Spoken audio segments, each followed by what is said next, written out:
Hello, everybody. We didn't see you come in. Welcome back to the Kings of Horror. Every day this month, Bibbs and I are reviewing Stephen King films on the big screen. And today, we're looking at the satanic thriller, Needful Things. The devil has moved into Castle Rock, and he's opening an antique store?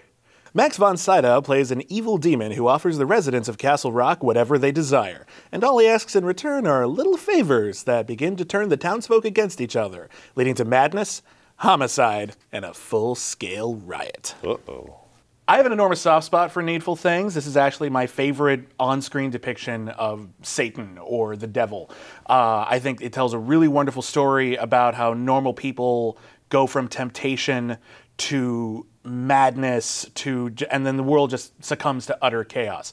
Max von Sydow is incredible. The supporting cast, particularly J.T. Walsh and Ed Harris and Bonnie Bedelia, are truly exceptional. The extended cut is a lot better because it really fleshes out the universe of Castle Rock more. But I really like the way this movie plays out. It's very straightforward and just lets the horror take over gradually until you can't even place when everything turned to shit. I have to disagree with you. Really? You don't like this one? I don't like this one. I think it's just because I'm so close to the book. Yeah. I have a lot of nostalgia for the novel, and when I read the novel, it was touted as the end of all Castle Rock stories. And it was like big and it was huge, and reading the book, I was very involved with the characters and involved with the grandness of it all. And for me, this movie felt very small for some reason. And I think I have to lay blame to the director. It didn't feel as big as it should have been. It didn't feel as emotional as it should have been. Yeah. All of the actors, perfect. They were great. Ed Harris is terrific.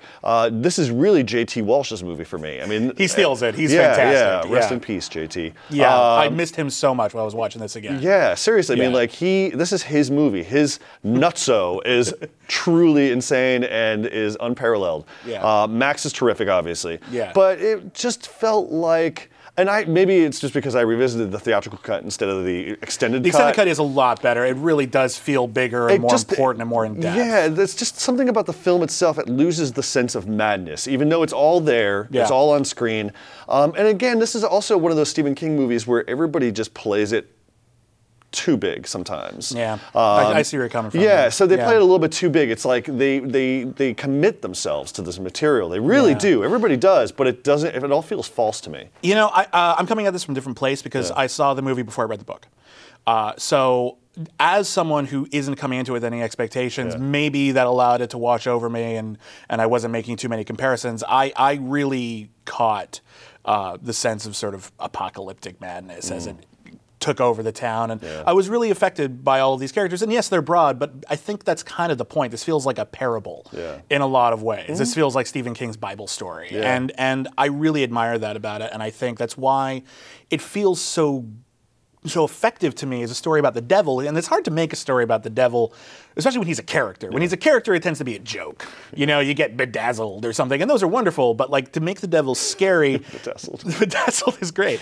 The original Bedazzled. But to make the devil scary, you have to show him being insidious and being effective at it and being personable, but not unbelievably so. You have to believe that the people in the town would actually go for this shtick. And I believed it all the way. I thought it was very excellent. And I kind of like the way that it feels like a TV miniseries of Stephen King, just with like a slightly bigger budget. And I think that TV miniseries mentality is where you get that sense of scope, where it's just like it's about this huge supporting cast and how everyone interacts with each other. And I got a great sense of the town of Castle Rock. I love this movie. I love this movie. This is one of my favorite Stephen King movies. It's not his best adaptation, but for me, this movie is fantastic, especially the extended cut. I give it 4 Kings. Well, that's nice of you. I think mediocrity reigns here. I think it could have been bigger, better, and to Bibbs' end, I think it could have been a great miniseries. Put it on Showtime, redo it. Give us the lengthy, epic scale delivery that this source material needs. I would give it. I'd probably give it 2.5 out of 5 Kings. Yeah, I would like to see a good remake as well. I mean, it's not that sacred to me. But you know what? We're turning things around here. Yo! Speaking of turning things around, come back tomorrow. We're going to be talking about The Mangler. Ooh.